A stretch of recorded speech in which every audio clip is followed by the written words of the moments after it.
Namaste people, welcome to Shweta's Basket. My name is Shweta and this is my basket, which are very lovingly packed with goodies like short stories, poems, book, movie and restaurant reviews, all absolutely fresh and original.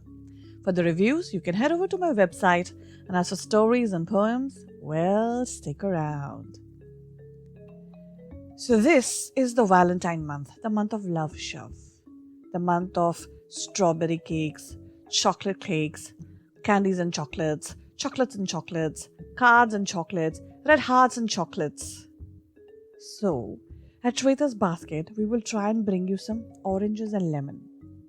Yes, orange and lemon stories. Just something to balance out the incredible sweetness that'll be oozing from everywhere during Valentine.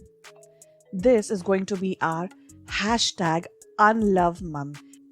And you can head over here in case you want to negate that sugar high or if you're craving for a different flavor. And with that thought in mind, I present to you A Man with a Plan. Yes, that's the name of the story, written by the very talented Sarveswari Sai Krishna. She wishes to write like Jim Coetzee, cook like Nigella Lawson, earn like Beyonce, and, on top of that, at the end of the day, not look like something the cat dragged in. If only wishes were horses, I would be galloping right alongside her. So, this is her story, A Man with a Plan. 3 sovereigns, and not a paisa less. My mother raised her voice to the bewilderment of the girl's father. My son can speak in English also. Show them Kanagu, speak a few words, she ordered. With half a budgie lodged in my mouth, I started my elocution. India is my country. All Indians are my brothers and sisters. I faltered, and my mother promptly came to my rescue. See, your future son-in-law can rattle in English. He's 10 standard pass and has an airport job. And yet you're haggling for a mere gold chain? My proud mother explained our predicament as we got up to leave. The girl's father begged my mother. Akka, I cannot afford so much. I have arranged for 10,000 cash and 1 sovereign chain. I can bear the marriage expense. Do take pity on my daughter, Akka. I am just a peon in a firm. But I knew it was over. I slipped a couple of budgies into my pant pocket and noticed. It was a long bus drive to my home at the other end of Coimbatore, and we stormed out of the house. Though I had showed solidarity with my mother, I was disappointed. I was running in my 30s and all my friends were married. My father thankfully passed away, stood in the way of my happily ever after. She felt, and that was true, that I was a prize catch. I could not refute that. If one squinted his eyes a bit, and if I sucked my paunch in, I resembled Kamala Hassan with a missing canine tooth. However, I had dutifully waited for 3 years, and none of the proposals brought in by our astrologer pleased my mother or me.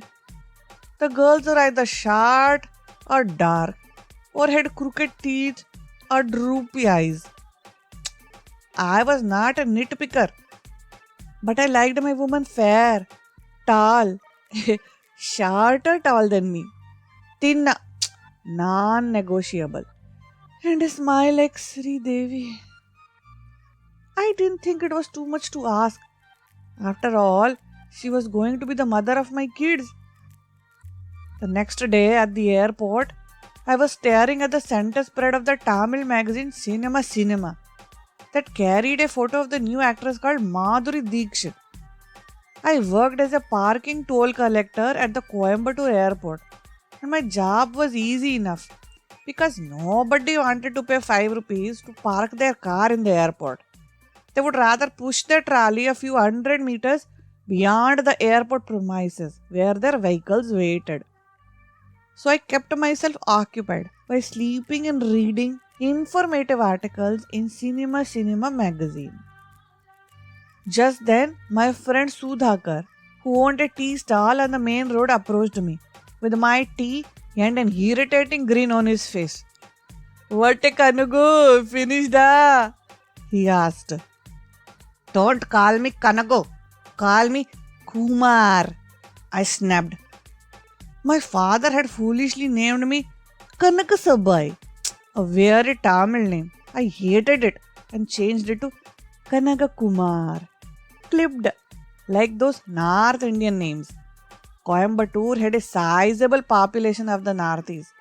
I was not complaining. Their women were beautiful, fair, and often wore jeans. They came to take the Mumbai flight every Tuesday, the only other flight being one to Sharjah on Thursdays. So, he asked, a little mellowed. He knew things did not fall into place. They don't have three sovereigns, and Amma won't settle for less. I was surprised that my voice sounded so desolate. Your mother will bury you as a virgin if you listen to her. You are already 30. There is more scalp than hair on your head. He warned me and continued. You have rejected 2 proposals this year. That was not true. I rejected only one because she was a 12th standard pass. How could I have a wife who was more educated than me? The other one my mother rejected because she had short hair. The nerve of that girl. But Sudhakar was right.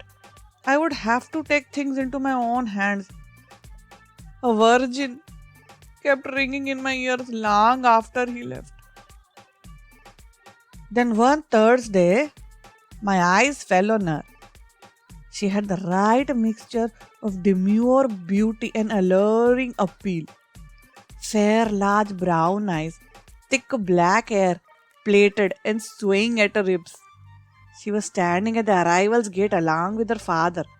It was a Thursday. So it had to be the Sharjah flight. Soon the passengers emptied out. The duo approached a few of the passengers, but seemed lost, and then finally left as abruptly as they came. Next Thursday, I was busy at the car park, thanks to a minister from Kerala returning after his vacation in Dubai. There were as many as 17 cars to deal with. I spotted my svelte belle again, uncertainty written all over her face, and a perplexed father tentatively approaching a few passengers. A few men from the minister's camp even talked to them. But then again, poof! I put on my best shirt next Thursday. A checkered red shirt with beige trousers that flared at the bottom, wide enough to hide a cat. I knew my style and was going for the kill. My intuition was right. They were there. My beauty and her father. I confidently approached them with a Kamala-like swagger and said to the father, Sir, can I help you? I work at the airport and will be happy to help you. I was wearing my widest smile and kept it frozen till my cheeks hurt. They were stunned at first and looked at each other with furrowed brows. Then something must have dawned on the father. He suddenly turned teary-eyed. My son was supposed to come in that Sharjah flight. He did not come this week also. I don't know what I will do for the money, he said and began to sob and shake. For a moment, the daughter was confused, and then she understood the gravity of the situation and she too sobbed. The man went on to explain, I am very sick, sir. I need 3,000 rupees for my medicines. But alas, my son abandoned his father to the fate's designs. What will I do? How will my Nirupama manage alone without me? Both cried and howled in unison, hugging each other. By now, I was unabashedly staring at Nirupama. She looked even better at close range. A damsel in distress. And what a name too. After encountering Parmeswaris and Kumudavalis all my life, Nirupama was a song by itself. Ni-ru-pa-ma. Musical. I spoke kind words to them and even accompanied them to their TVS 50 moped. That night, I tossed and turned like an impaled chicken on a tandoori. I could easily win her heart by helping her at the time of her need. Their brother was working in Sharjah, so three sovereigns could not hinder our union. Next Thursday, in an apple green shirt, my mother said I looked dashing, and peach colored trousers, I was off to meet my love. It looked like the sun had not arrived that day too, to my utter delight. The father cried with renewed vigor. Now was the time to make the move. I said I might be able to help them with the money and subtly hinted my interest in his daughter. The father thanked me and said Nirupama was one lucky girl. I was on cloud nine. I knew it was my looks that sealed the deal. I could explain everything to my mother later. For a gold chain and 50,000 rupees, my mother would marry me off to a raging rhino. That night, I sang sweet duets with Nirupama in Singapore in my dreams. I could not wait to hand over the money and mark my territory. The sooner, the better. I did not want this one to slip away. Next day, as I was in my tool booth half asleep, half reading some erotic Tamil magazine, I saw Nirupama come my way on the TVS 50 moped. She was red-eyed. Sir, don't give my father the money, sir, she began. He will spend it all on booze. You mean he is not sick? I was shocked. No, sir. He is sick as a dog, all right. But my brother said 1,000 rupees twice and he went straight to the arak shop. If you give him the money, it will end up there only. She sobbed softly. Emboldened, I put my arms around her shoulder. Just the right size for me. And she smelled of Pond's Dream Flower Talc. I had to think fast to show her how clever I was. I said, Nirupama, I love you and I know you love me too. I will hand over the money to you. You pay the doctor directly. I must say, I was impressed with the brilliant plan and she looked as if she expected that magnanimity from me. After thanking me, she said she will come later that day to get the money. She promptly came back by 4 o'clock in a TVS 50, a bag strapped to its pillion. I had just returned from home with the money that I picked up from Mother's Almira. Her doe eyes spoke 1,000 words. I was a Prince Charming who saved her family. Her quivering lips were short of words.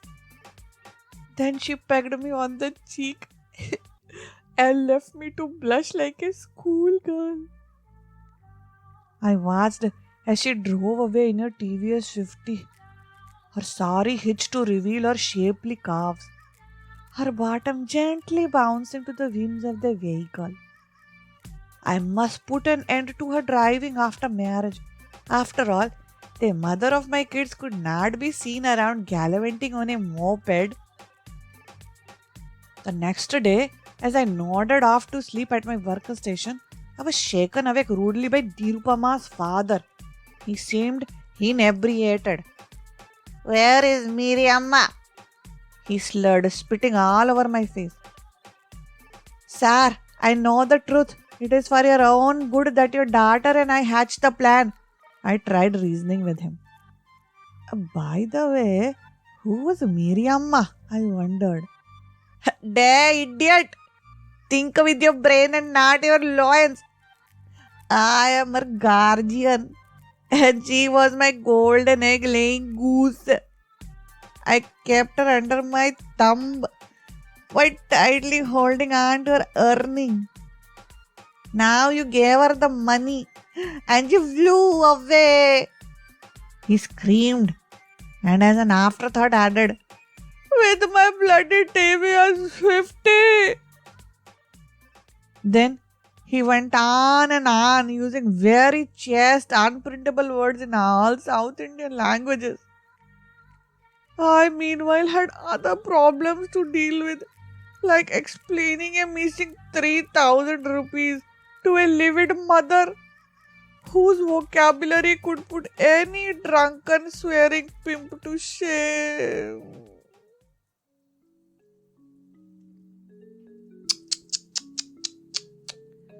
Poor Kanagu. Kanagu Kumar. Now he's in trouble. Serious trouble. Isn't he?